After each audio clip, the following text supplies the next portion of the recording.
Hi everyone, so I'm making another quick video just kind of like to keep engaged with you guys and also to explain things a little bit further as to what I'm doing currently in the studio. So recently I just posted the beginning of this drawing that I've been working on, and some of you have been leaving some comments about this last post about how I'm drawing on top of a print. So what I've been doing is, for this particular series, the specific series that I'm working on, these are ghost prints. So this is what's left over on my copper plate after printing one of my monotypes. So what you will see here is ghost print, ghost print.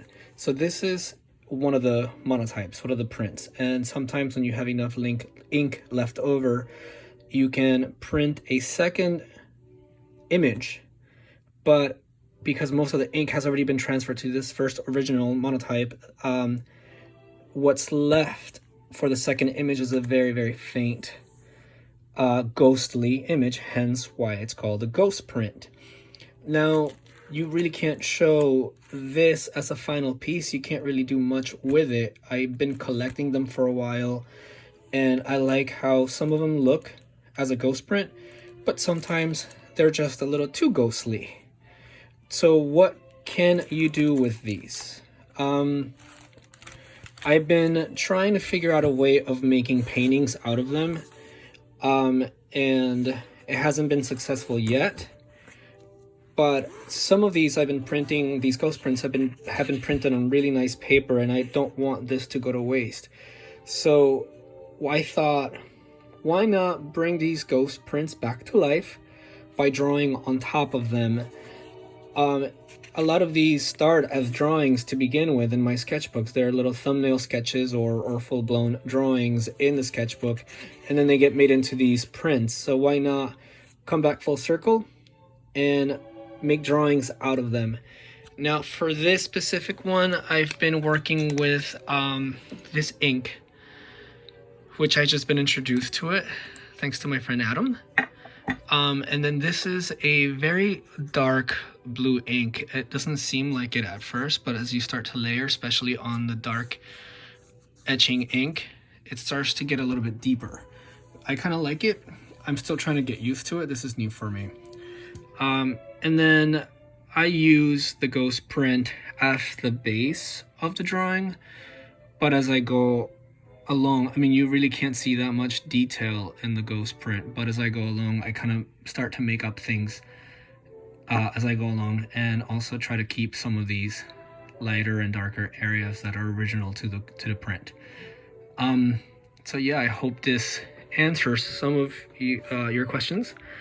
And basically, I just cross hatch and do this, just little lines.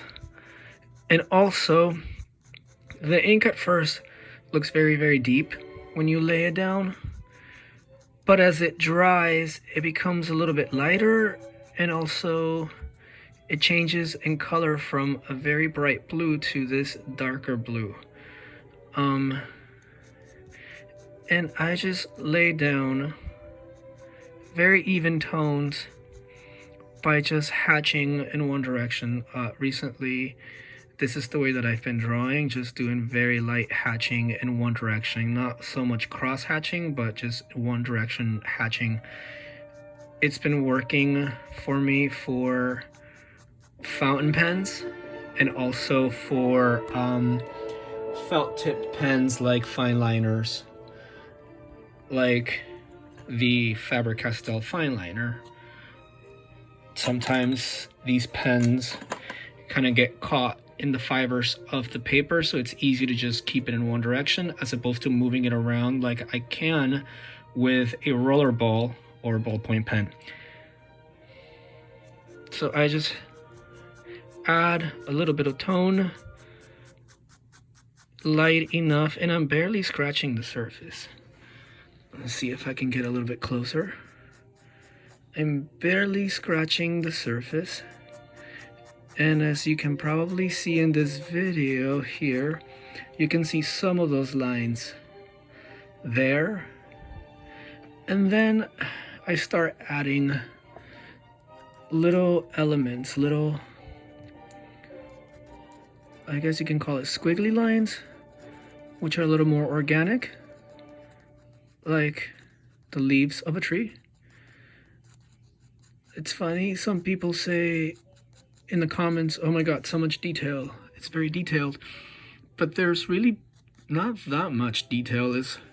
It's all a trick of the eye. You may think there's detail because your brain tells you, oh, those are leaves, and people kind of know the general shape of a leaf, and they start imagining a million little leaves on a tree. But what I'm doing is just basically hatching and little squiggly lines on top. And wherever I want to create more depth and form, and that's when I layer more, and then I start doing this.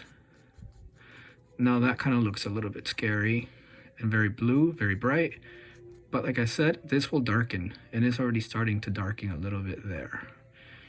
And I just keep going and moving around. The key about this is to always keep moving around. That'll keep everything loose, nice and loose and organic, like it should be. If you stay in one part and you start to draw every little single leaf or whatever, your drawing is going to come out very static, very no movement, very dead. So it's good to just move around, give it some action, and just have fun with it. And try not to get caught up so much in the details. Again, a lot of people think my drawings are very detailed. It's all just trickery. That's all it is. Some of the best artists in history, and I'm not saying I'm one, but I'm saying some of the best artists in history, they've been the best liars. They've been able to trick people into perceiving things a certain way, but when you actually look at it up close, it could be just quick dashes of paint or charcoal marks or pen marks. It's just a matter of catching the energy of what you're trying to portray. All right, I'm gonna continue working away. I hope this answers some of your questions, and I hope everyone is staying home and staying safe. Talk to you guys soon. Bye-bye.